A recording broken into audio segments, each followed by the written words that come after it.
Hi friends. అతి సాధారణంగా మొదలైన ఒక జీవితం అతి అసాధారణమైన మోసం, నమ్మక ద్రోహం, అవమానం మధ్యలో నలిగిపోయింది. ప్రేమగా పెళ్లి చేసుకున్న భార్యే భర్త జీవితాన్ని నరకంగా మార్చితే ఆ భర్త మౌనంగా భరించిన బాధ ఎంత ఘోరంగా ఉంటుందో తెలుసా? ఇది కల్పితం కాదు. ఇది ఒక నిజమైన మనిషి గుండెల్లోంచి వచ్చిన కథ. మరి కథలోకి వెళ్తే, ఒక భార్య తన భర్తతో, మీరు నాకు లభించడం ఏ జన్మలోనూ చేసుకున్న పుణ్యమో, ప్రతి జన్మలో మీరే నాకు భర్తగా రావాలి అని మనస్ఫూర్తిగా అంటే ఆ పురుషుడి జన్మ ధన్యమైనట్లే. అలాగే తన భార్య గురించి ఒక భర్త ఇదే విధంగా అంటే ఇక ఆ స్త్రీ జన్మ కూడా ధన్యమైనట్లే. కానీ నా జీవితంలో ఈ రెండు మాటలకు అస్సలు అర్థమే లేదు. ఇంకో కొద్ది రోజుల్లో చట్టపరంగా విడిపోతున్న మేము ఇక జీవితంలో కలిసి జీవించలేమన్న విషయం గుర్తుకొచ్చినప్పుడల్లా మనసులో ఏదో తెలియని బాధ, నాలో నేను కుమిలిపోవటం, ఏడుస్తుండటం తప్ప ఇంకేం చెయ్యలేను. నా బాధ ఎవరితో చెప్పుకోలేను. ఎందుకు ఈరోజు నా మనసులో బాధ మీకు అందరికీ చెప్పాలనిపించింది. అందుకే నా మనసులోని భావాలను మీతో పంచుకోవాలనుకుంటున్నా. నా పేరు రాము. మాది నెల్లూరు జిల్లాలోని ఒక పల్లె ప్రాంతం. మా నాన్నకు నేను, తమ్ముడు, చెల్లి ముగ్గురం సంతానం. నాన్నగారి నెల జీతంతో గడిచే ఒక దిగువ మధ్యతరగతి కుటుంబం మాది. నాన్నగారు ఒక ఫ్యాక్టరీలో నెల జీతంకు పనిచేసి మా కుటుంబాన్ని పోషించేవాడు. మేముంటున్న ఇల్లు మా సొంతం కాదు, అలా అని బాడుగ ఇల్లు కూడా కాదు. మా నాన్నగారు పనిచేసే యాజమాని గారిది ఆ స్థలం. ఆయన మాకు ఆ స్థలం ఇవ్వటం వల్ల మేము అందులో ఉండడానికి 2 చిన్న గదులు, ఒక హాలు, వరండాతో నిర్మించుకున్న ఆ ఇంట్లో మా మామ, అమ్మ, నాన్న, బాబాయ్, పిన్ని, మేము ముగ్గురం పిల్లలం అందరం కలిసే ఉండేవాళ్ళం. మా చిన్నాన్న వాళ్లకు పెళ్ళై 5 సంవత్సరాలు. వాళ్ళు వేరే ఇల్లు కట్టుకొని అక్కడికి వెళ్ళిపోయారు. నాకు పిన్ని, బాబాయ్ అంటే ఇష్టం వలన, ప్రాణం వలన నేను ఎక్కువగా మా బాబాయ్ ఇంట్లోనే ఉండేవాడిని. నేను 10వ తరగతికి వచ్చేసరికి నాకు చదువు మానాలనిపించింది. కారణం ఇంట్లో ఆర్థిక పరిస్థితి అంతంత మాత్రమే. దానికి తోడు నాకు ఇంగ్లీష్, హిందీ అంతగా వచ్చేవి కావు. మిగతా అన్ని సబ్జెక్టులలో బాగానే మార్క్స్ వచ్చేవి. అయినా కూడా ఏదోలా 10వ తరగతి పాస్ అయ్యాను. కారణం ఏమిటంటే హిందీ, ఇంగ్లీష్ బాగా చదివే రమేష్ నా పక్కన ఉండటమే. అతని దయ వలన నేను అవి 2 సబ్జెక్టులు సరిగా చదవకపోయినా అతని పరీక్ష పేపర్లో జవాబులు చూసి రాసేవాణ్ణి. అలాగే మిగిలిన సబ్జెక్టులైన తెలుగు, గణితం, సైన్స్, సాంఘిక శాస్త్రాలు నేను అతనికి చూపించేవాణ్ణి. ఎలాగోలా దేవుడి దయ వలన 10వ తరగతి పాస్ అయ్యాను. తర్వాత నాన్నగారు ఇంటర్మీడియట్లో చేరమన్నారు. నాకేమో చదువు అంటే ఇష్టం లేదు.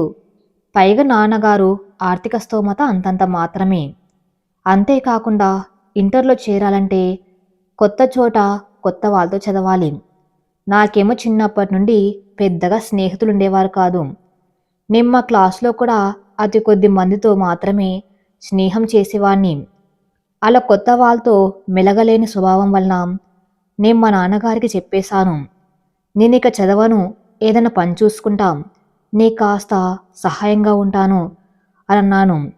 దానికి నాన్నగారు, 16 సంవత్సరాలు కూడా లేవు నీకు, నువ్వేం పని చేయగలవు అని అన్నాడు. తాపి పనికి వెళ్ళగలవా అన్నాడు. వెళ్తానన్నాను. కానీ నువ్వు చేయగలవా అన్నాడు. సరే నీ ఇష్టమన్నారు నాన్నగారు. అలా ఉండగా మా ఊరు ఆర్ఎంపీ గారు నన్ను తన దగ్గర జీతానికి ఉండమని నెలకు 800 రూపాయలు జీతం ఇస్తానని చెప్పారు. నేను సరే అన్నాను. అక్కడ క్యాష్ కౌంటర్లో కూర్చోడం నా పని. ఉదయం 8 గంటలకు వెళ్ళి వైద్యశాల ఓపెన్ చేసి కూర్చుంటే వైద్యుడు 9 గంటలకు వచ్చేవాడు. ఆయన వచ్చాక నేను వెళ్ళి పలహారం చేసి వచ్చేవాడిని. తర్వాత 1 గంటకు భోజనం చేసి వచ్చాక రాత్రి 9 గంటలకు ఇంటికి వెళ్ళేవాడిని. మరుసటి రోజు నుండి నేను ఆర్ఎంపీ వైద్యుడి దగ్గర ఉద్యోగానికైతే వెళ్ళాను. కానీ ఆయన రాసి ఇచ్చిన మందుల చీటిలో ఇంగ్లీష్ అక్షరాలు కనుక్కొని మందులు ఇవ్వాలంటే కాస్త గజిబిజిగా ఉండేది. డబ్బులు తీసుకోవటంలో కూడా కొంచెం అర్థమయ్యేదే కాదు. అలా 1 నెల రోజుల అవస్థ తర్వాత చీటులో రాసిన మందులు కనుక్కోవటం అలవాటైంది. అలా ఒక సంవత్సరం పాటు చేశాక నేనక్కడ పని మానేశాను. తర్వాత ఖాళీగా ఉన్న నన్ను ఒక పెద్దాయన తన దగ్గర గుమస్తాగా రమ్మని అడిగాడు. నెలకు 1800 ఇస్తాను అని చెప్పాడు. నేను కూడా సరే అన్నాను. ఉదయం 8 గంటలకు వెళ్తే రాత్రి 9 గంటలకు ఇంటికి వచ్చేవాణ్ణి. పేరుకు మాత్రమే గుమస్తా ఉద్యోగం, కానీ నా చేత తన మిల్లులో అన్ని పనులు చేయించుకునేవారు. కూలీలకు ప్రతిరోజు ఏ రోజు కూలీ డబ్బులు ఆ రోజే నేను ఇచ్చేవాణ్ణి. ఎవరికెంత ఇచ్చానో ఒక పుస్తకంలో పద్దులు రాసుకుంటూ ఉండేవాణ్ణి. ఎప్పుడైనా లెక్కల్లో ఒక 100 రూపాయలు తేడా వచ్చినా ఆ రోజు ఆ లెక్క ఎక్కడ మర్చిపోయానో చెప్పే వరకు నన్ను ఇంటికి కూడా వెళ్ళనిచ్చేవారు కాదు మా యజమాని. నాకెంత ఆకలిగా ఉన్నా కూడా ఆ లెక్క చెప్పే వరకు నా ఆకలిని చంపుకొని అక్కడే ఉండవలసి వచ్చేది. అప్పుడు నాకు చాలా బాధ వేసేది. ఎప్పుడైనా పని లేక ఖాళీగా ఉంటే కూడా ఏదో ఒక పని చేయించుకునేవాడు. ఆదివారం కూడా నాకు సెలవు ఇచ్చేవారు కాదు. ఎప్పుడైనా ఏదైనా పని ఉండి లేదా ఏదైనా శుభకార్యాలకు వెళ్ళాలి అనుకుని ఒక పూట సెలవు ఇవ్వాలనుకున్నా కూడా సెలవు ఇచ్చేవారే కాదు. అయినా కూడా నాకేదైనా పని ఉంటే నేను చెప్పకుండానే సెలవు పెట్టేవాణ్ణి. దానికి మరుసటి రోజు మా యజమాని దగ్గర బోలెడు చివాట్లు తినేవాణ్ణి. నువ్వు వెళ్ళకుంటే జరిగే కార్యాలు ఆగిపోతాయా, ఎందుకు వెళ్ళడం అని తిట్టేవారు. నాకు చాలా కోపం వచ్చేది, కానీ మౌనంగా ఉండేవాణ్ణి. అలా ఉన్నప్పుడు మా ఊర్లో ఒక స్పిన్నింగ్ మిల్ పడుతుందని, అందులో ఉద్యోగాలకు అప్లై చేసుకోమని ఒక ప్రకటన వచ్చింది. నేను మా యజమానికి 1 నెల ముందర చెప్పాను. నేను ఇక్కడ పని మానేశాను, వచ్చే నెల నుండి ఈ లోపల మీరు ఎవరినైనా పని కుదుర్చుకోండి అన్నాను. ఆయన నాలాంటి పనివాణ్ణి, తనకెదురు చెప్పని స్వభావం కలవాణ్ణి వదులుకోవటానికి ఇష్టపడలేదు. నాకు జీతం పెంచుతాను, ఇక్కడే ఉండమని చెప్పాడు. కానీ చివాట్లు తింటూ బ్రతకటం ఇష్టం లేక నేను పని చేయను అని చెప్పేశాను. తర్వాత మా ఊర్లో స్పిన్నింగ్ మిల్ పడినా కూడా కొత్తగా పెట్టిన కంపెనీ అని మా దగ్గర ఫారాలు పూర్తి చేసి తీసుకొని ఒక 2 నెలలు మమ్మల్ని ఉద్యోగం కోసం తిప్పించుకొని అనుభవం ఉన్న వాళ్ళకు మాత్రమే ఇస్తామని చెప్పారు. ఆ మాత్రం మాట ముందే చెప్తే మాకు 2 నెలలు మిల్లు చుట్టూ తిరిగే శ్రమ ఉండేది కాదు కదా. తర్వాత మా చిన్నాన్నగారు వారంలో 6 రోజులు మిల్లులో పనిచేస్తూ ఆదివారం నాడు కొన్ని చిల్లర సామాను సైకిల్లో వేసుకుని పల్లెలు తిరిగి అమ్మి వచ్చేవాడు.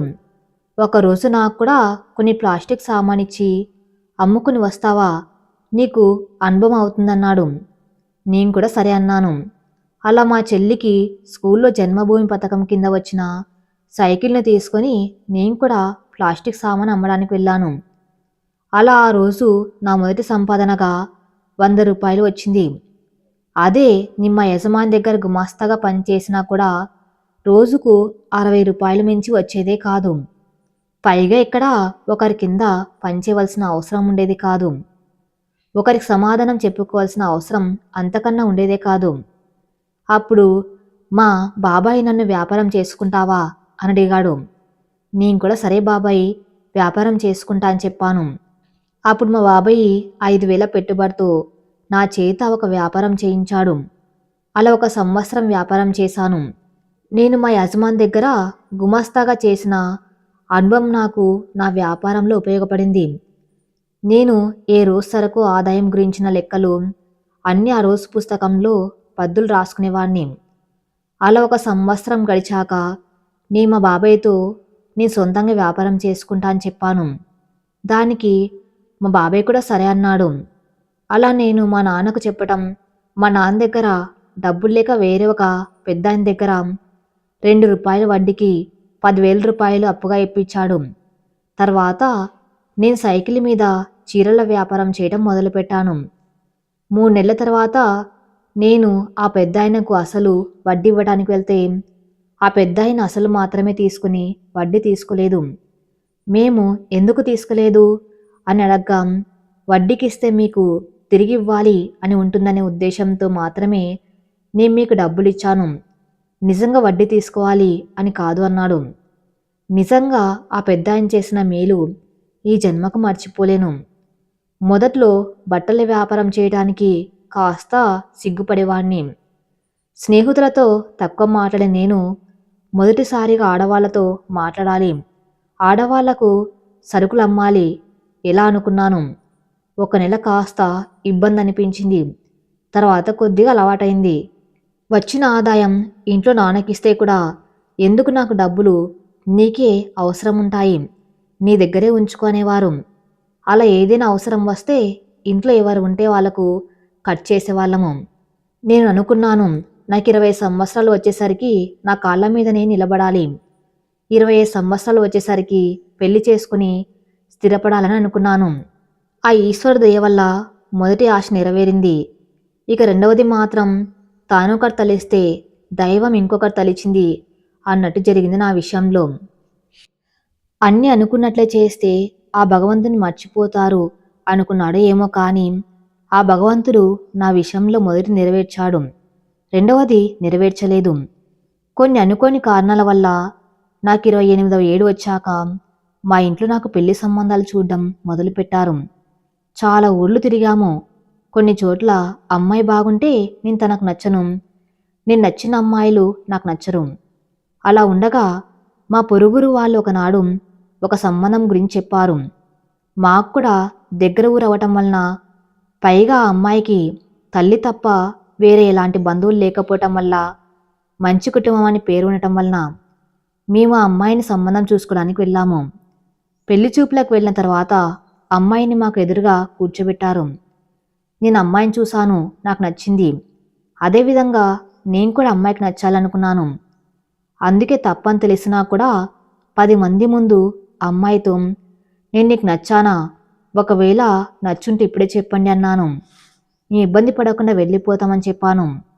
ఆ అమ్మాయి తల ఎత్తి నన్ను చూసి, లేదండి, మీరంటే నాకు ఇష్టం, మీరు కూడా నాకు నచ్చారు అని చెప్పింది.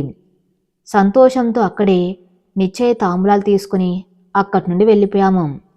అమ్మాయితో మాట్లాడడానికి వీలుగా ఉంటుందని అమ్మాయికి ఒక మొబైల్ ఫోన్ కొనిచ్చాను.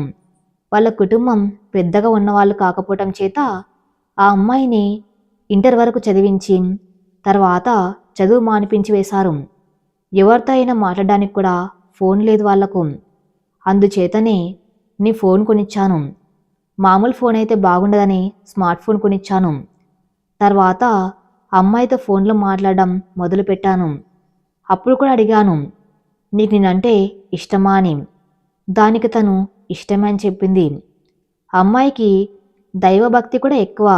నాకు కూడా ఆధ్యాత్మిక భావాలు ఎక్కువగా ఉండటం వలన నా మనసుకు తను బాగా నచ్చింది. అంతేకాదు ఆ అమ్మాయి వయసులో నాకన్నా 10 సంవత్సరాలు చిన్న. వయసులో చిన్నపిల్లని చేసుకోవటం తప్పని తెలిసినా కూడా తప్పక చేసుకున్నాను. అదే నేను చేసిన పొరపాటని ఆ రోజు నేను గ్రహించలేకపోయాను. అలా నా 29వ ఏట నాకు ఆ అమ్మాయితో వివాహం జరిగింది. వైవాహిక జీవితంలో కొత్తగా అడుగు పెడుతున్న అమ్మాయికి నా వలన ఎలాంటి లోటు, ఇబ్బంది ఉండకూడదనుకున్నాను. మన ఇంట్లో ఆడపిల్లని ఒక ఇంటికి ఇచ్చినప్పుడు అక్కడ ఆడపిల్ల ఎలా అయితే అత్తింట్లో సుఖంగా ఉండాలి అని కోరుకుంటామో, అలాగే నా జీవితంలోకి వచ్చిన అమ్మాయిని కూడా సుఖంగా చూసుకోవాలనుకున్నాం. నేను అనుకున్నట్టుగానే పెళ్లి జరిగింది. పెళ్ళయిన తర్వాత ఆ అమ్మాయి మా ఇంట్లో అందరితో కలిసిమెలిసి ఉండేది. నేను చాలా సంతోషించాను. పెద్ద కోడలు ఇంట్లో అందరితో ఇలా ఉంటే అదే చాలనుకున్నాను. నేను చాలా అదృష్టవంతుణ్ణి అని అనుకుని మురిసిపోయాను. అందుకే భగవంతుడు నా సంతోషాన్ని ఎక్కువ రోజులు నిలవనీయలేదు. తను నా జీవితంలోకి వచ్చినప్పటి నుండి ప్రతిరోజు మేము కింద గదిలో కాకుండా మేడ మీద పడుకునే వాళ్ళం. పెళ్ళైనప్పటి నుండి ప్రతిరోజు తను మొబైల్లో ఎక్కువగా మాట్లాడుతూ ఉండేది. ఎవరు అని అడిగితే స్నేహితులని చెప్పేది. నేను కూడా చదువుకున్న పిల్ల కదా, కాలేజీలో ఎవరైనా ఫోన్ చేసి ఉండవచ్చు అనుకున్నాను. రాత్రి మేడ మీదకు వెళ్ళటం ఆలస్యం. పక్క బట్టలు అక్కడే పడేసి ఫోన్ తీసుకుని పక్కకు వెళ్ళి మాట్లాడేది. అలా ఒక రోజు ఉదయం తను తన ఫోన్ గదిలో ఉంచి మా అమ్మ వంట చేస్తూ ఉంటే సహాయం చేయటానికని వెళ్ళింది. నేను అదే సమయంలో ఏదో పని ఉండి గదిలోకి వెళ్ళాను. అప్పుడే తన మొబైల్కి ఏదో మెసేజ్ వచ్చినట్టు నోటిఫికేషన్ వచ్చింది. ఏమిటా అని చూసి నేను ఆశ్చర్యపోయాను. ఎందుకంటే ఎవరో తన మొబైల్కు అశ్లీల వీడియోలు మరియు అశ్లీల చిత్రాలు పంపించారు. చూసి నాకేం చేయాలో అర్థం కాలేదు. నేను మౌనంగా ఉన్నాను. ఎవరు పంపారు, ఎందుకు పంపారు, ఒకవేళ ఎవరైనా ఎవరికి పంపుతూ పొరపాటున ఈ అమ్మాయికి పంపారా ఏమిటి అని అనుకొని తను అడిగితే ఏమైనా బాధపడుతుందని మౌనంగా మళ్ళీ ఒకసారి చూశాను. కానీ అవి తనకు వచ్చినవే. తనే కావాలని అడిగితే ఎవరు పెట్టారు. అక్కడ వాళ్ళిద్దరి సందేశాల సంభాషణ నేను కళ్ళారా చూశాను. ఒక్క క్షణం ఏం చేయాలో అర్థం కాలేదు నాకు. అలాగే మంచం మీద కూర్చుండిపోయాను. తర్వాత తను గదిలోకి వచ్చింది. ఏంటి బావా, ఎప్పుడు వచ్చారు మీరు అని అడిగింది. నేను బ్యాంక్ పాస్ పుస్తకం కావాలని వచ్చానని చెప్పాను. ఆ అమ్మాయి కంగారుగా తన ఫోన్ తీసుకుంది. నేను అది గమనించినట్లుగా కూర్చున్నాను. ఆ రోజు రాత్రి మేడ మీద పడుకున్నాక మనసు ఉండబట్టలేక తన్ని అడిగాను. నిన్ను ఎవరైనా వేధిస్తున్నారా ఫోన్లో అని అడిగాను. దానికి ఆ అమ్మాయి అలాంటిదేం లేదు, ఎందుకు ఇలా అడిగావు అనింది. దానికి నేను పొద్దున నీ మొబైల్లో ఎవరో అసభ్యకర సందేశాలు పంపించారు, అవి నేను చూశాను అని అన్నాను. దానికి ఆ అమ్మాయి అలా నేను అడగగానే దానికి ఆ అమ్మాయి నాకు చెప్పిన సమాధానం ఏమిటంటే, అదేంటి బావా అలా అంటున్నావు అని చూసి, ఇది నా ఫ్రెండ్ శిరీష పంపించింది, దీనికి గట్టిగా వార్నింగ్ ఇస్తానని చెప్పింది. నా ముందరే పక్కకు వెళ్ళి ఎవరితోనో మాట్లాడుతుంది. నేను అవునా, అయినా ఒక ఆడపిల్ల అయ్యుండి అలా ఎలా ఇలాంటి పంపిస్తుంది అని అడిగి ఏం అనుమానం రానట్లు పడుకున్నాను. మరుసటి రోజు ఉదయం ఆ అమ్మాయి, బావా నా ఫ్రెండ్ కాల్ చేసి తిట్టాను. అప్పుడు ఆ అమ్మాయి, నేను అలాంటివి ఏమీ నీకు పంపలేదు, మా అన్న నిన్న సాయంత్రం నా ఫోన్ అడిగితే ఇచ్చాను, ఒకవేళ మా అన్న పంపించాడేమో, అందుకే వాడు నిన్న రాత్రి నుండి నన్ను తప్పించుకొని తిరుగుతున్నాడు అని ఓ సినిమా కథలు చెప్పడం మొదలుపెట్టింది. నేను కూడా అవునా, సరే ఇక మీదట అలాంటి వాళ్ళతో జాగ్రత్తగా ఉండు అని చెప్పాను. కళ్ళారా చూసిన నాకు తెలియదా అక్కడ అమ్మాయి పేరు ఉందో అబ్బాయి పేరు ఉందో. అయినా కూడా నేను చిన్నతనం కదా, తనేం మారుతుందిలే అని ఊరుకున్నాను. తర్వాత ఒకరోజు ఎన్నిసార్లు ఫోన్ చేసినా బిజీ బిజీ అని వస్తుంది. తర్వాత నాకు కాల్ చేసి మా స్నేహితురాలు మాట్లాడుతూ ఉంటే మాట్లాడినాం, అందుకే నీ ఫోన్ లిఫ్ట్ చేయలేదు అని చెప్పింది. నేను కూడా అవునా సర్లే అని ఊరుకున్నాను. ఇంటికి వచ్చాక తనకు తెలియకుండా తన మొబైల్లో auto call record option on చేశాను. తన మీద నాకు ఉంది అనుమానం మాత్రమే కావాలి, నిజం కాకూడదు, తను మంచి అమ్మాయి అయ్యుండాలి అని మనసులో భగవంతుణ్ణి ప్రార్థించాను. నేను నా భార్యను చాలా ప్రేమగా చూసుకోవాలనుకున్నాను. అలాగే ప్రేమగా చూసుకుంటూ ఉన్నాను. అందరూ కూడా నన్ను పెళ్ళయ్యాక పెళ్ళాం మోజులో పడి వ్యాపారం కూడా సరిగా వెళ్ళటం లేదు అని గుసగుసలాడడం మొదలుపెట్టారు. కానీ వాళ్ళకేం తెలుసు, నేను నా భార్య మోజులో పడి కాదు, కొత్త ఇంట్లో తను సర్దుకుపోవాలంటే కాస్త ఇబ్బందిగా ఉంటుంది కదా, తనకు అలవాటయ్యే వరకు తనకు తోడుగా ఉండాలి అనుకుంటున్నానే. నా భార్యకు నేనే నా చేతులతో పువ్వులు గుచ్చి తల్లో పెట్టాలని చిన్న సరదా ఉండేది. పువ్వులైతే గుచ్చాను కానీ తను మాత్రం తల్లో పెట్టుకోలేదు. అడిగితే రాత్రి కదా బావా నలిగిపోతాయి, పొద్దున్నే పెట్టుకుంటాలే అని ఆ పువ్వులు పక్కన పెట్టేసి పడుకుంది.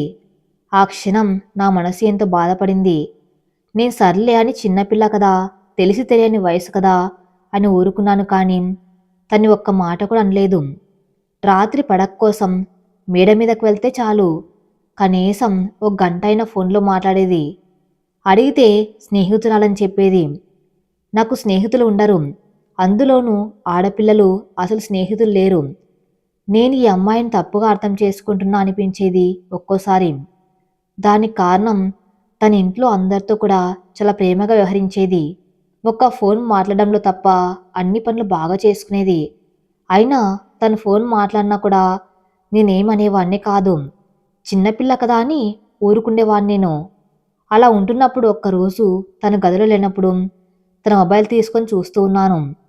ఆటో కాల్ రికార్డ్ ఆప్షన్ వలన తను ఎవరితో మాట్లాడింది అన్ని రికార్డ్ అయ్యాయి. అందులో ఎక్కువగా ఎవరో కువైట్లో ఉండే వ్యక్తి మరియు మా పొరుగురు అబ్బాయి ఒక అబ్బాయితో తరచుగా మాట్లాడుతూ ఉండేది. వాళ్ళ సంభాషణ చాలా అసభ్యంగా ఉండేది ఈ అమ్మాయితో. అలాగే ఈ అమ్మాయి కూడా అంతే అసభ్యంగా వాళ్ళతో మాట్లాడుతూ ఉండేది.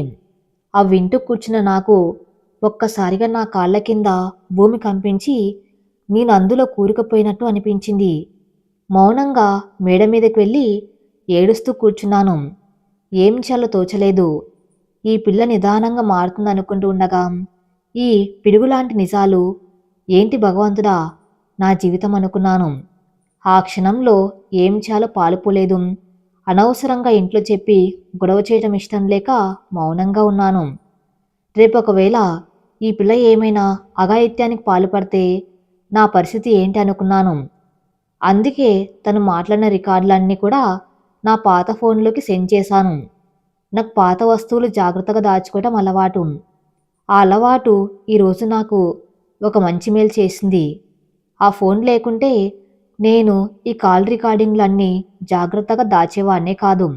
నేను నా జీవితంలో అమ్మాయి వల్ల బాధపడ్డం ఇది రెండోసారి అని అనుకుని ఒక్కసారి తన గతం గుర్తుకు తెచ్చుకున్నాను. నేను 10వ తరగతి పాస్ అయిన తర్వాత వ్యాపారం చేసుకునే మొదట్లో నాకు వరుసకు అత్తమామలయ్యే వారికి ఒక ఆడపిల్ల ఉండేది. వాళ్ళు సరదాగా నా కూతుర్ని నీకే ఇచ్చి పెళ్లి చేస్తాము అనేవాళ్ళు. నేను సరదాగా నవ్వుకునేవాణ్ణి. మా మామ అయితే మా అల్లుడు బంగారం అనేవాడు అందరి ముందర. నేను కూడా సిగ్గుపడేవాణ్ణి. మా ఊర్లో వాళ్ళు మా బంధువులు అందరూ కూడా వెతక్కుండానే పిల్ల దొరికింది వీడికి, ఇదంతా వీడి అదృష్టం అనే వాళ్ళందరూ. నేను కూడా అలాగే ఆ అమ్మాయిని ఇష్టపడ్డం మొదలుపెట్టాను. అలా ఒకరోజు మా మామ వాళ్ళు పిల్లని చూసుకుని వెళ్ళమని మా కబురు పంపించారు. మేము చూడ్డానికి వెళ్ళాము. అప్పుడు ఆ అమ్మాయి నాకు ఒక ఉత్తరం రాసి నా చేతిలో పెట్టింది. అందులో ఆ అమ్మాయి ఇంకో అబ్బాయిని ప్రేమిస్తున్నా, నువ్వు మంచివాడివి, దయచేసి నన్ను అర్థం చేసుకొని ఈ పెళ్లి ఇష్టం లేదని చెప్పండి అని రాసి ఉంది. నేను ఆ అమ్మాయి మాటలకు విలువ ఇచ్చి నాకే పిల్ల నచ్చలేదు అని చెప్పి అక్కడి నుంచి లేచి వచ్చేశాను. తర్వాత అందరూ నన్ను తిట్టడం మొదలుపెట్టారు. పిలిచి పిల్లనిస్తామంటే వద్దని వచ్చేస్తావా అంతేగా తిట్టేశారు. వాళ్ళకేం తెలుసు ఇష్టపడిన అమ్మాయిని పెళ్లి చేసుకోలేక నేనెంతగా బాధపడుతున్నాను అనే సంగతి. అలా ఒక వారం రోజులు నాలో నేనే ఏడుస్తూ కుమిలిపోయి బాధపడ్డాను. దాని తర్వాత ఒక నెల రోజులకు ఆ అమ్మాయిని ప్రేమించిన అబ్బాయి వివాహం చేసుకున్నాడు.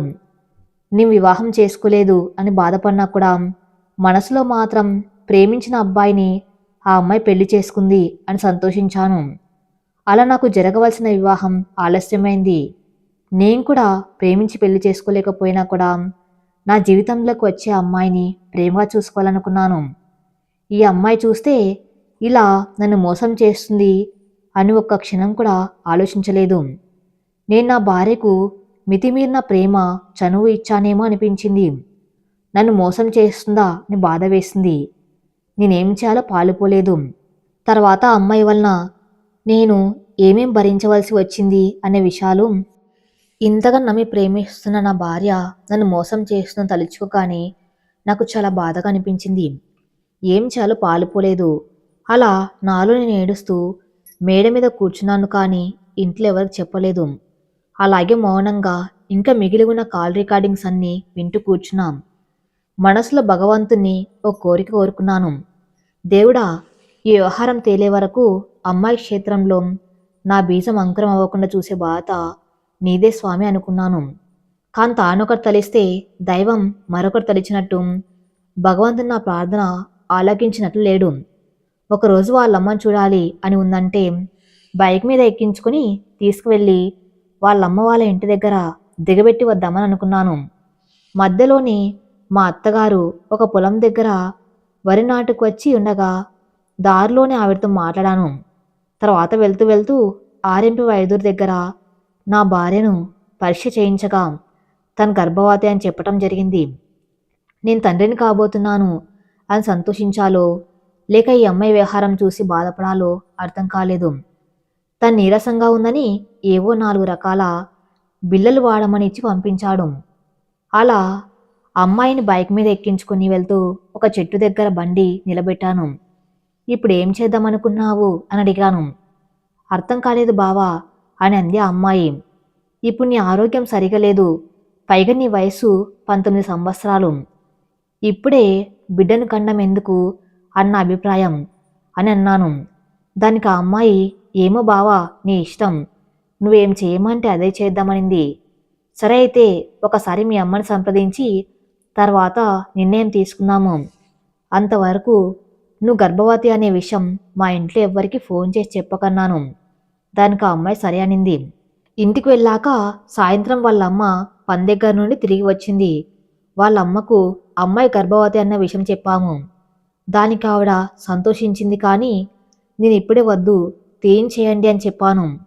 కారణం ఏమిటంటే మొన్ననే కదా పెళ్లి జరిగింది, పెళ్లికి చేసిన అప్పులే ఇంకా తీరలేదు. మళ్ళీ కాన్పు అంటే అదొక ఖర్చు, పైగా చిన్న వయసు. అంతేకాకుండా ఇంత ప్రభుత్వ ఆసుపత్రుల్లో కాన్పు చేయించినా కూడా 10,000 రూపాయలు సులభంగా ఖర్చు అవుతుంది అని చెప్పాను. కాన్పు ఖర్చులు మీరే భరించుకోండి, నాకు ఇలాంటి అభ్యంతరం లేదు అని అన్నాను. దానికి వాళ్ళ అమ్మగారు, ఇప్పుడు నా దగ్గర అంత డబ్బులు లేవు, ఉన్న కాస్త కూస్తో డబ్బు కూడా మొన్న పెళ్లి కట్ చేసేసాను. సరే అయితే ఈసారికి చూద్దాంలే, ఇప్పుడైతే గర్భం తీయించి వేయండి అని చెప్పింది. మేము సరే అని ఒప్పుకొని మరుసటి రోజు ఉదయం ఆర్ఎంపీ వైద్యుడి దగ్గరికి వెళ్ళాము. ఆయన టౌన్లో ఉండే పెద్ద ఆసుపత్రి వైద్యుడికి కాల్ చేసి అతనితో మా ముందరే మాట్లాడడం జరిగింది. ఫోన్ సంభాషణ అయిపోయాక వైద్యుడు మాతో ఇలా అన్నాడు. అబార్షన్ కావటానికి వాడే బిళ్ళల వలన పిండం గర్భంలో విచ్ఛిన్నమై ఆ అవశేషాలు గర్భంలో అలాగే ఉండిపోతాయి. దానివలన అమ్మాయికి భవిష్యత్తులో బిడ్డను కనాలి అనుకున్నప్పుడు సమస్య అవుతుంది. కాబట్టి ఆసుపత్రిలో చేర్పించి కడుపు తీసేయాలని, దానికి సుమారు 15,000 రూపాయలు ఖర్చు అవుతుందని చెప్పారు. అంతేకాకుండా ఒక వారం రోజులు ఇక్కడ ఆసుపత్రిలో అడ్మిట్ అవ్వాలి అని చెప్పాడు. వారం రోజులు ఇంట్లో వాళ్ళకు చెప్పకుండా ఇక్కడ ఉండటం ఇష్టం లేక, పైగా 15,000 రూపాయలు నేనే ఖర్చు చేసి ప్రసవమే చేయించడం మంచిది కదా అని మనసులో అనుకుని ఇంటికి వెళ్ళి పెద్దవాళ్ళతో సంప్రదించి తర్వాత వస్తామని చెప్పి అక్కడి నుండి వెళ్ళిపోయాము. మళ్ళీ మొన్న ఎక్కడైతే బండిని నిలబెట్టి మాట్లాడామో మళ్ళీ అదే చెట్టు దగ్గర బండి ఆపి నిలబడి ఒక నిర్ణయానికి వచ్చాము. ఇక గర్భం విషయంలో ఏం చేయలేము, దేవుడు నా మీద ఏం దయతల్చాడో అని అనుకొని మా వాళ్ళందరికీ ఫోన్ చేసి గర్భవతి అని చెప్పమన్నాను. అమ్మాయి మా వాళ్ళందరికీ అదే విషయం చెప్పింది. మా ఇంట్లో వాళ్ళందరూ సంతోషించారు. తిరిగి ఆ అమ్మాయిని వాళ్ళ ఇంటి దగ్గర దిగబెట్టి వాళ్ళ అమ్మతో ప్రసవం ఖర్చులు నేనే భరిస్తాను, కడుపు ఉండనివ్వండి అని చెప్పి ఆ అమ్మాయికి నీరసంగా ఉంది అని 4 రోజులు వాళ్ళ అమ్మ దగ్గరే ఉండి రమ్మని చెప్పి నేను తిరిగి మా ఇంటికి వచ్చేసాను. నేను వచ్చిన తర్వాత ఆ అమ్మాయి పుట్టింట్లో అడ్డు అదుపు లేకుండా ఫోన్లు మాట్లాడుకుంటూ ఉండేది. ఎప్పుడు కాల్ చేసినా కూడా బిజీ బిజీ అని వచ్చేది. 4 రోజుల తర్వాత నేను అమ్మాయిని చూడ్డానికి ఒకరోజు వాళ్ళ ఇంటికి వెళ్ళాను. అమ్మాయి వాళ్ళ అమ్మని పిలుచుకురావడానికని వాళ్ళమ్మ పనిచేసే దగ్గరికి వెళ్ళింది. వెళ్తూ వెళ్తూ సెల్ ఫోన్ వెంట తీసుకుని వెళ్ళటం మర్చిపోయింది. నేను ఆ అమ్మాయి ఫోన్ తీసుకుని నా దగ్గర ఉన్న పాత మొబైల్లోకి తన కాల్ రికార్డింగ్స్ అన్నీ ట్రాన్స్ఫర్ చేసుకున్నాను. అమ్మాయి మొబైల్లో ఉండే రికార్డింగ్స్ అన్నీ తొలగించేశాను. ఇంతలో అమ్మాయి మరియు వాళ్ళమ్మ ఇద్దరు ఇంటికి వచ్చేశారు. అమ్మాయి ఇంకో 4 రోజులు ఉండి వస్తుందిలేండి అని చెబితే సరే అని నేను తిరిగి మా ఊరికి వచ్చాను. ఇంటి దగ్గర మా వాళ్ళు అందరూ పెళ్ళయ్యాక మీ వాడు సరిగా వ్యాపారం కూడా వెళ్లకుండా అస్తమాను మీ కోడలు చుట్టూ తిరుగుతూ ఉన్నాడే అని మా అమ్మను ఇరుగు పొరుగు ఆడవాళ్ళు దిప్పిపొడుపులు. నేనేమని సమాధానం చెప్పాలి వాళ్లకు? నా విషయం తేలే వరకు నాకు వ్యాపారం మీదకి మనసు వెళ్ళదని. ఇంటికి వెళ్ళాక మేడ మీదకి వెళ్ళి నా పాత ఫోన్లో ఉన్న ఆ అమ్మాయి మాట్లాడిన కాల్ రికార్డింగ్స్ అన్నీ వింటూ ఉండగా ఒక్కసారిగా నీ విన్న ఒక్క మాట నన్ను ఉన్న చోటే కుప్పగులిపోయేలా చేసింది. అసలు నీ విన్న ఆ మాట ఏమిటి? అదేమిటంటే, నాకు పుట్టబోయే బిడ్డకు నీ పోలికలు వస్తాయి బావా అని అంటుంది అవతల వ్యక్తితో. ఆ వ్యక్తి ఎవరంటే తనకు బావ వరుసయ్యే దూర బంధువు. ఒక్క క్షణం ఆ మాట నేను నమ్మలేకపోయాను. నీ పోలికలు వస్తాయంటే ఏమనుకోవాలి నేను? ఇన్ని రోజులు నా భార్య నాలో ఇంకొకరిని ఊహించుకొని నాతో సంసారం చేస్తుందా అని ఎంతగా ఏడ్చాను అనే విషయం నాకు మాత్రమే తెలియాలి.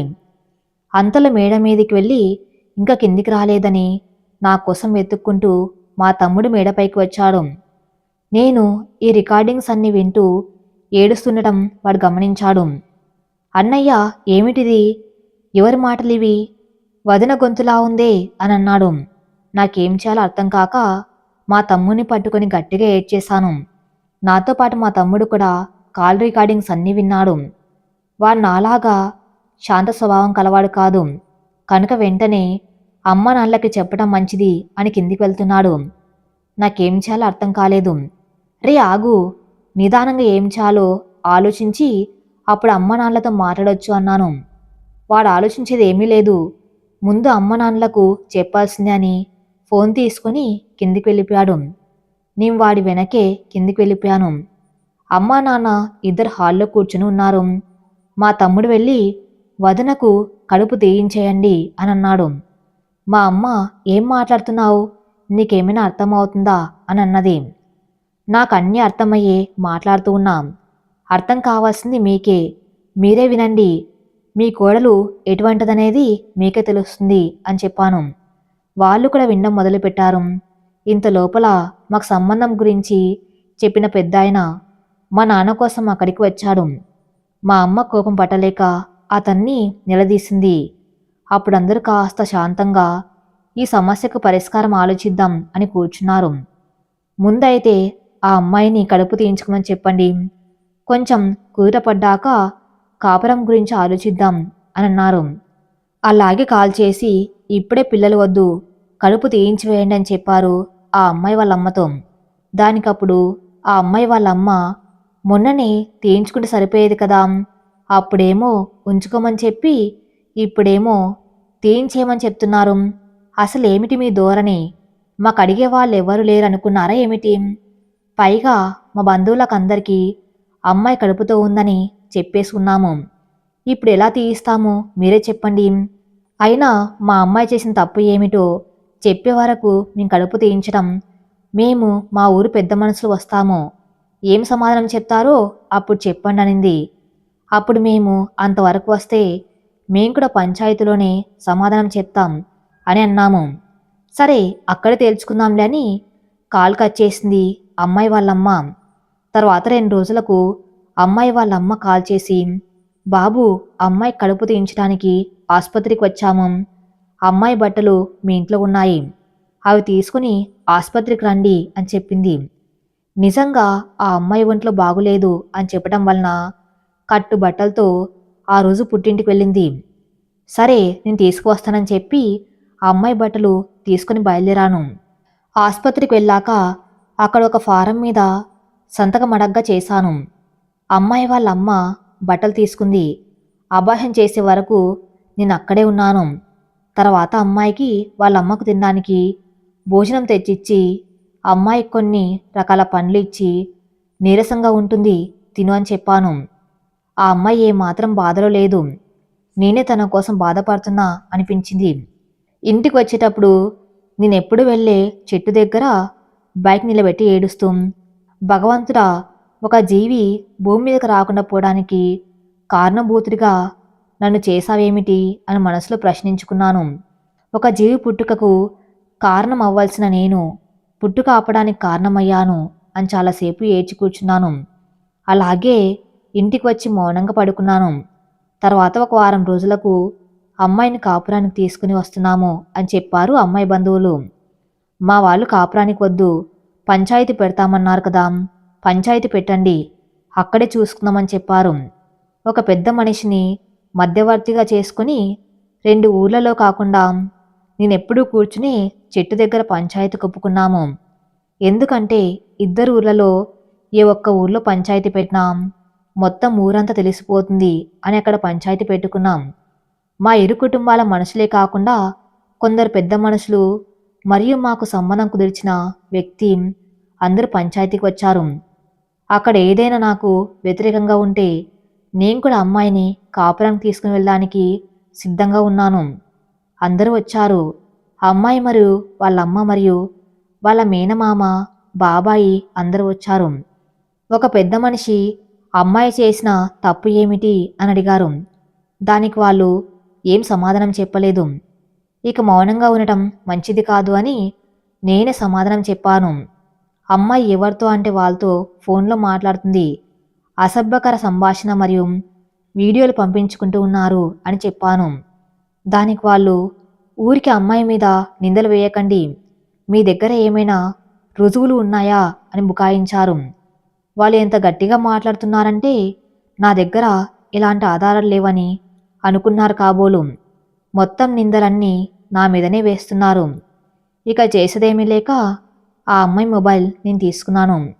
నా దగ్గర ఉన్న పాత ఫోన్లో కాల్ రికార్డింగ్స్ అన్నీ అక్కడ ఉన్న అందరికీ వినిపించాను. అక్కడ ఉన్న వాళ్ళెవరూ నమ్మలేదు. ఇవేవో నేనే కల్పించి రికార్డ్ చేసినవి అని బుకాయించారు. సరే అయితే అని అమ్మాయి సెల్ ఫోన్లో ఉన్న కాల్ రికార్డింగ్స్ అన్నీ కూడా వినిపించాను. నా దగ్గర ఉన్న ఫోన్లో అయితే నేను ఏదో చేశాను అని నమ్మవచ్చు. మీ సమక్షంలోనే కదా అమ్మాయి దగ్గర నుండి నేను ఫోన్ తీసుకున్నాను. మరి ఇందులో ఎవరు మాట్లాడినట్లు అని అడిగాను. ఆ అమ్మాయి కూడా ఏమాత్రం జంకు లేకుండా నేనేం మాట్లాడాను అని అందరి ముందు ఒప్పుకుంది. అక్కడ ఉన్న వాళ్ళ బాబాయ్ ముందుగా బుకాయించినా కూడా తర్వాత అమ్మాయిని తిట్టడం మొదలుపెట్టాడు. పెళ్ళయిన తర్వాత అయినా బుద్ధిగా ఉండు అని నీకు నచ్చెప్పి కదా పెళ్లి చేశాం అన్నాడు అమ్మాయి మేనమామ. అంటే ఈ అమ్మాయి గురించి వీళ్ళందరికీ తెలుసా? తెలిసి కూడా నాకిచ్చి పెళ్లి చేసింది కాకుండా మళ్ళీ వాళ్ళ తప్పేం లేనట్టు బుకాయిస్తున్నారా అని నాకు, అక్కడున్న పెద్ద మనుషులకు అందరికీ ఆశ్చర్యం అనిపించింది. అమ్మాయి తరపున వాళ్ళు ఊరు నుండి వచ్చిన పెద్ద మనుషులు తప్పు అమ్మాయి వైపు ఉండటం వలన మౌనంగా అక్కడి నుండి వెళ్ళిపోయారు. తర్వాత అమ్మాయిని తీసుకుని వాళ్ళ బంధువులు కూడా అక్కడి నుండి వెళ్ళిపోయారు. ఇక చేసేదేమీ లేక మేం కూడా తిరిగి వచ్చేసాము అక్కడి నుండి. అమ్మాయి ఫోన్ నా దగ్గరే ఉంది ఇప్పుడు. ఇంటికి వెళ్ళాక మిగిలిన కాల్ రికార్డింగ్స్ అన్నీ వినడం మొదలుపెట్టాం మేము. అందులో ఎక్కువగా కువైట్లో ఉన్న వరుసకి బావయ్యే వ్యక్తితో మాట్లాడిన మాటలు మరియు ఇంకో ఇద్దరు పొరుగురు కుర్రాళ్ళవి ఉన్నాయి. కువైట్లోని తన బావతో పదే పదే నీ పోలికలు వస్తాయి బావ అనేది. అతనంటే అంత ప్రేమ ఉన్నప్పుడు అతన్నే పెళ్లి చేసుకోవచ్చు కదా అనుకున్నాం మేము. నిజంగా అతను అమ్మాయిని ఎంతగా మోసం చేస్తున్నాడు అంటే, నువ్వు చెప్పావని నేను మీ అన్నను పెళ్లి చేసుకున్నాను, నువ్వు చెప్పావని నేను మీ అన్నను నా ఒంటి మీద చేయి వేయనిచ్చాను అని అంటూ ఉంటే వింటున్నా మాకెంత అసహ్యం వేసింది అంటే అంత అసహ్యం వేసింది. నాకైతే ఆ అమ్మాయి అమాయకత్వం తలుచుకొని జాలి వేసింది. ఎందుకంటే ఆ అమ్మాయి ఎప్పటికైనా నేనే కదా బావా అంటుంది. అంటే వాడెవడో అక్కడి నుండి ఈ అమ్మాయిని ఒక కీలు బొమ్మలు ఆడిస్తూ ఉంటే ఇక్కడ ఆ అమ్మాయి అలా ఆడుతుందంటే ఇంతకన్నా అమాయకత్వం ఏముంటుంది చెప్పండి. అసలు అతను ఇక్కడికి వచ్చాక ఎప్పటికైనా నేను నీదాన్నే కదా అని అంటూ ఉంటే ఆ అమ్మాయిని ఏమనాలి అని కూడా అర్థం కాలేదు మాకు. అసలు ఎప్పుడో వచ్చి ఆ అమ్మాయిని తీసుకుని వెళ్ళేవాడే అయితే అమ్మాయికి పెళ్లి సంబంధం కుదిరినప్పుడే వచ్చి పెళ్లి చేసుకునేవాడు కదా. అతడి టైంపాస్ కోసం ఆ అమ్మాయిని వాడుకుంటూ ఉన్నాడు. అతనికి ఇష్టం వచ్చినట్టు అసభ్యకరంగా శృంగారభరితంగా ఈ అమ్మాయి అదే ప్రేమ అనుకొని మోసపోతుందని చాలా బాధ అనిపించింది. నిజంగా అమ్మాయిలు ఇంత అమాయకంగా ఉన్నారా? ఒక అబ్బాయిని నమ్మి ఎలా మోసపోతున్నారనిపించింది. అంతేకాదు పొరుగురు అబ్బాయిలను ఇద్దరు నమ్మి ఇలాగే మాట్లాడుతుంది. పోనిలే పసితనం, కొన్ని రోజులు భర్తకు దూరంగా ఉంటే మారుతుందనుకున్నాను. 2 నెలలైనా కూడా ఒక్కసారి కూడా నాకు ఫోన్ చేయలేదు. ఒకరోజు వాళ్ళ ఊర్లోని ఒక ఆవిడ వచ్చి నాకు ఒక విషయం చెప్పింది. అది విని నేను షాక్ గురయ్యాను. అదేమిటంటే ఏదో పని మీద అమ్మాయి వాళ్ళ బావగారి ఊరు అయిన పొరుగురికి వెళ్ళి సాయంత్రానికి తిరిగి వస్తాను, కాస్త అమ్మాయిని కనిపెట్టుకుని ఉండు అని చెప్పింది. నేను సరే అన్నాను. అవి రాత్రి అయినా కూడా ఇంటికి రాలేదు. నాకు ఫోన్ చేసి మా బావ ఇంకా రాలేదు, వచ్చాక మాట్లాడి వస్తాను, నువ్వు అమ్మాయికి తోడుగా ఉండు అని చెప్పింది. నేను సరే అన్నాను.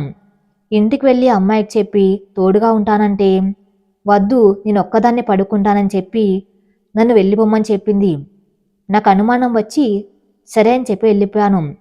1 గంట తర్వాత ఎవరో ఒక అబ్బాయి బండి మీద వచ్చి బండి అమ్మాయి వాళ్ళ ఇంటి వెనక పెట్టి ఇంట్లోకి వెళ్ళాడు. నేను కొద్దిసేపటి తర్వాత వెళ్ళి ఎంత తలుపు తట్టినా కూడా ఆ అమ్మాయి తలుపు తెరవలేదు. నేను చాలాసేపు బయట ఉండి ఇక చేసేదేమీ లేక ఇంటికి వెళ్ళిపోయాను. కానీ రాత్రంతా నిద్రపోకుండా అమ్మాయి వాళ్ళ ఇంటిని కనిపెట్టుకుని ఉన్నాను. తెల్లవారుజామున 4 గంటలకు ఆ అమ్మాయి తలుపు తెరవగానే అబ్బాయి పరిగెత్తుకుని ఇంటి నుండి వెళ్ళిపోయాడు అని చెప్పింది. అంతేకాకుండా అమ్మాయి వాళ్ళ అమ్మ వచ్చాక కూతురి గురించి చెబితే మందలిస్తుంది అనుకున్నాను, కానీ ఆవిడ మాత్రం ఈ విషయం ఎక్కడ చెప్పవద్దనింది. అంటే ఆ అబ్బాయి వస్తారని ఈవిడకు ముందే తెలుసా? కావాలని వాళ్ళ బావగారి ఊరికి వెళ్ళిందా అని అనుమానం వచ్చింది నాకు. అంతేకాదు అమ్మాయి తల్లి కూడా భర్తను వదిలేసి పొలం పనులు చేసుకుంటూ కొంచెం గాడి తప్పి ప్రవర్తించేది. భర్త లేడు కదా అని మేం కూడా చూస్తున్నట్టు ఉండేవాళ్ళం. కానీ ఈరోజు అమ్మాయి కూడా వాళ్ళమ్మ బాటలో నడవాలని ప్రయత్నిస్తున్నట్టు ఉంది. ఎందుకైనా మంచిది అని ఈ విషయం నీకు ఒకసారి చెప్పుదామనిపించి ఇక్కడికి వచ్చాను. నువ్వు అమ్మాయితో విడాకులు తీసుకోవడం మంచిదని హితవు చెప్పి వెళ్ళింది. అవసరమైతే పంచాయతీ పెట్టినప్పుడు నేను వచ్చి అక్కడ సాక్ష్యం చెబుతాను అని చెప్పింది. ఆవిడకెంత బాధ అనిపించుంటే ఇక్కడికి వచ్చి నాకు నిజం చెబుతుంది. ఆ క్షణం నేనెంత బాధపడ్డానో నాకు తప్ప ఇంకెవరికీ తెలియదు. మేడ మీదకు వెళ్ళి ఏడుస్తూ కూర్చున్నాను. ఇన్ని రోజులు అమాయకురాలు అనుకున్న అమ్మాయి ఎంత మోసం చేసిందనిపించింది. ఆవిడ వచ్చి వెళ్ళిన మరుసటి రోజు అమ్మాయి నాకు కాల్ చేసింది. ఎలా ఉన్నావు అని అడగలేదు సరికదా, ఏదో ఆవిడ వచ్చింది రాంది కనుక్కోడానికి చేసినట్లు మాట్లాడింది. నేను కూడా నా మాటల్లో ఆవిడ వచ్చిపోయిన విషయం తెలియకుండా జాగ్రత్త పడ్డాను. అసలేమిటి ఈ అమ్మాయి ప్రవర్తన? ఇది మూర్ఖత్వమా లేక పైశాచికత్వమా? ఏమిటి అర్థం కాలేదు. ఆవిడ చెప్పిన వివరాలతో మా పొరుగురికి వెళ్ళి అమ్మాయితో ఫోటో చూపించి కొందరిని అడిగాను. వాళ్ళ అమ్మాయి ఆ ఊర్లో ఒకరితో మాట్లాడుతుంది అని చెప్పారు. అతడికి పెళ్లి కూడా అయింది అని చెప్పారు. నేను వాళ్ళ ఇంటికి వెళ్ళగా అక్కడ వాళ్ళ భార్య మరియు పసిపాప ఉన్నారు. వాళ్ళకు విషయం ఏం చెప్పక అతను వచ్చే వరకు ఉండి అతడితో బయటికి వచ్చి ఇలా చేయటం మంచిది కాదని చెప్పాను. దానికి అతను ఇంతకుముందు ఎప్పుడు తన్ని కలవలేదని, మొన్ననే తన దగ్గరికి వెళ్ళటం మొదటిసారి అని చెప్పాడు. సరే, ఇక మీద జాగ్రత్తగా ఉండు, లేదంటే విషయం మీ ఇంట్లో వాళ్ళకి చెప్పేస్తాను అని హెచ్చరించి వచ్చాడు. ఇటువంటి అమ్మాయిని జాలి తలచి మళ్ళీ కాపురానికి తీసుకువస్తే, రేపు ఆ అమ్మాయి ఏదైనా చేయరాంది చేస్తే దానికి ఎవరు బాధ్యత వహించాలి? అసలు ఇటువంటి అమ్మాయితో నేను కాపురం చేయటం సరైందేనా? ఇటువంటి అమ్మాయి వలన భవిష్యత్తులో నా తమ్ముడి వివాహానికి ఏమైనా ఆటంకాలు వస్తే ఎవరు జవాబుదారేం? అసలు రేపు ఒక బిడ్డ పుట్టాక నన్ను వదిలి వెళ్ళదు అన్న నమ్మకం ఏమిటి చెప్పండి? అందుకే మా వాళ్లకు పెద్దవాళ్లకు అందరికీ ఆ అమ్మాయి నాకు వద్దని చెప్పాను. తొందరలో పంచాయతీ పెట్టించి మేం విడిపోయేలా చూడండి అని చెప్పాను. అప్పటి వరకు నేను వ్యాపారం వెళ్ళే ఊర్లలో అమ్మాయికి ఆరోగ్యం బాగలేదని, అందుకే వాళ్ళ అమ్మ వాళ్ళ ఇంట్లో ఉందని చెబుతూ వచ్చి నేను ఇప్పుడు నిజం చెప్పటం మొదలుపెట్టాను. కారణం రేపు నేను నిందితుణ్ణి అవ్వకూడదు అని. తర్వాత ఒక వారం రోజులకు మళ్ళొకసారి అమ్మాయి నాకు ఫోన్ చేసింది. ఎలా ఉన్నావు బావా అని అడిగింది. ఏం తెలియని అమాయకురాల్లాగా. నేను విషయం ఏమిటి అని అడిగాను. ఏం లేదు బావా, ఊరికే గుర్తొచ్చి కాల్ చేశాను అనింది. దానికి నేను ఇన్ని రోజులకు గుర్తుకొచ్చినందుకు సంతోషం అని చెప్పాను. కానీ ఆ అమ్మాయి తెలివిగా నన్ను రెచ్చగొట్టే ప్రయత్నం చేసింది. ఎందుకంటే నన్ను వాళ్ళ ఊరావిడ కలిసిందో లేదో కనుక్కోడానికి కాల్ చేసింది. అలా ఇరు కుటుంబాల మనుషులకు ఫలానా రోజు పంచాయతీ చెప్పగా ముందుగా మేము పంచాయతీ కూర్చున్న చెట్టు వద్దనే అందరం సమావేశమయ్యాము. అక్కడికి అమ్మాయి మరియు అమ్మాయి అమ్మ, మేనమామ, బాబాయి, పిన్ని, ఇతరులు అందరూ వచ్చారు. మా తరపున కూడా కొంతమంది పెద్దలందరూ వచ్చారు. ఈసారి అమ్మాయి తరపు వాళ్ళు ఎవరూ గొడవ చేయలేదు. కానీ విడాకులు ఇవ్వాలంటే 25 లక్షలు ఇవ్వమని డిమాండ్ చేశారు. అప్పుడు అందులో ఒక పెద్ద మనిషికి నీ ముందుగానే అంత ఇవ్వలేము అని చెప్పడం వలన ఆయన తప్పు మీ పిల్లపైన ఉన్నది, మేమెందుకు డబ్బులు ఇవ్వాలన్నాడు. తర్వాత అటు ఇటు బేరమాడుకుంటూ 3 లక్షలు కుదిర్చారు. నేను అంత ఇవ్వలేను. అమ్మాయి మెల్లో ఉన్న మంగళసూత్రం గొలుసు మాదే కదా, అది అమ్మాయినే ఉంచుకోమనండి, మేమింకో 25,000 ఇస్తాము అని చెప్పారు. దానికిక ఎక్కువ మాట్లాడకుండా మంగళసూత్రం వదులుకోమని చెప్పి 1,25,000 రొక్కమిచ్చేలా కుదిర్చారు. ఇదంతా ఒక 15 రోజుల్లో ఇచ్చేలా ఒప్పందం చేశారు. మాతో వచ్చిన ఒక పెద్ద మనిషి, ఆ డబ్బులు నేను ఇప్పుడే కడతాను, రేపే లాయర్ దగ్గర సంప్రదించండి అని చెప్పటం వలన అందరూ సరే అని ఒప్పుకున్నారు. అనుకున్నట్టుగానే మరుసటి రోజు అందరం వెళ్ళి ఒక లాయర్ను సంప్రదించాము. ఆయన ఇరువురు సమ్మతంగా ఉండటం వలన, పరస్పర అంగీకారం వలన ఇరువురికి విడాకులు కావాలి అని పిటిషన్ వేయించారు. మేం తర్వాత నుండి కరోనా సెలవుల వలన కోర్టులో మా విడాకుల కేసు వాయిదాల మీద వాయిదాలు పడుతూ వస్తుంది. ఈ మధ్యకాలంలో నేనెంతమంది దగ్గర ఎన్ని అవమానాలు ఎదుర్కొన్నాను అనే విషయం నాకు, ఆ భగవంతుడికి తప్ప మరెవరికీ తెలియదు. నా స్నేహితులు కొంతమంది కావాలని అమ్మాయి ఎలా ఉంది, ఏమైనా విశేషమా అని వెటకారంగా అడిగేవారు. నేను దానికి అవును విశేషమే, ఇంకొన్ని రోజుల్లో మేం విడాకులు తీసుకుంటూ ఉన్నాము అని చెప్పేవాణ్ణి.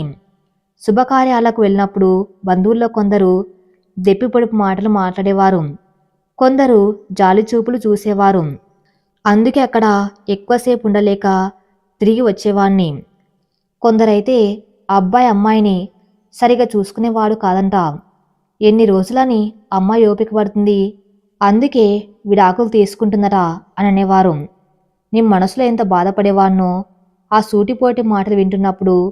అంతేకాకుండా ఇరుగు పొరుగు వాళ్ళు మా అమ్మను మీరైనా చెప్పవచ్చు కదా అబ్బాయికి కొద్ది రోజులు ఓపిక పట్టమని అని అనేవారట. అసలు ఏం చేయాలి నేను? ఎన్ని రోజులు మానసిక క్షోభ అనుభవించాను నేను. అసలు జీవితంలో పెళ్లి మీద ఎంత ఆశగా ఉన్నాను, ఇప్పుడు అంతే విరక్తిగా ఉన్నాను. అసలు విడాకులు అయిపోయాక నీ మళ్ళీ ఇంకో పెళ్లి చేసుకోగలనా? ఒకవేళ చేసుకున్నా కూడా మనసులో ఇంత బాధ ఉంచుకొని వచ్చే అమ్మాయిని సంతోషంగా చూసుకోగలనా? అసలు మళ్ళీ పెళ్లి వలన మళ్ళీ సమస్యలు మొదలవ్వవు అని భరోసా ఉందా? ఇన్ని ప్రశ్నలతో నేను ఇంకో వివాహం గురించి ఆలోచించలేకపోతూ ఉంటే, మరోపక్క విడాకులు ఇంకా ఆలస్యం అవుతున్నాయి. ఒక్కోసారి మనసులో బాధ వేసినప్పుడు సన్యాసం తీసుకుని ఎక్కడికైనా ఆధ్యాత్మిక చింతనలో బతకాలనిపిస్తుంది. ఇంకోసారి చనిపోతే బాగుంటుందనిపిస్తుంది. ఒకవేళ నీ చనిపోతే చేతగాని వాడు కాబట్టే ఇలా చనిపోయాడు అని సమాజం మరో నింద వేస్తుంది. లేదంటే పెళ్ళాంతో సంసారం చేయటం చేతకాక సన్యాసం పుచ్చుకున్నాడు అని ఇంకో నింద. అందుకే ఇలాంటి అఘాయిత్యం చేసుకోకుండా మొండిగా నిలబడి ఉన్నాను. కారణం, నా తర్వాత నాకొక తమ్ముడు ఉన్నాడు. ఒకవేళ నా వలన నా తమ్ముడు భవిష్యత్తుకు, వైవాహిక జీవితానికి ఆటంకం కలగకూడదు అనే ఉద్దేశంతో నేను ఇంకా బ్రతికే ఉన్నాను. నా కుటుంబం సంతోషంగా ఉండాలని నేను మనసులో ఎంత బాధ ఉన్నా కూడా పైకి సంతోషంగా నటిస్తున్నాను.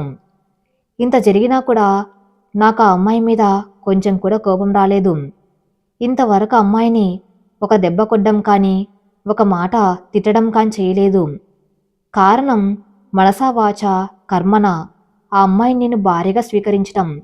అంతేకాకుండా నా కర్మకు ఆ అమ్మాయిని బాధ్యురాల్ని చేయటం నాకు ఇష్టం లేదు. అసలు నా జీవితంలో ఇలా జరగాలని రాసిపెట్టి ఉంటే అలా అమ్మాయి మాత్రం ఏం చేస్తుంది చెప్పండి? పైన భగవంతుడు నా జీవితంలో ఏ క్షణాన ఏ జరగాలి అని రాసిపెట్టి ఉంటాడో అదే జరుగుతుంది.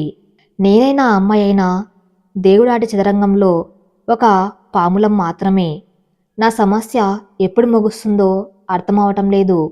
నా సమస్యకు ఎప్పుడు పరిష్కారం లభిస్తుందో తెలియడం లేదు. ఏమైనా కూడా ఈ బాధ నన్ను అనుక్షణం ఒక ముళ్ళులా గుచ్చుతూనే ఉంటుంది.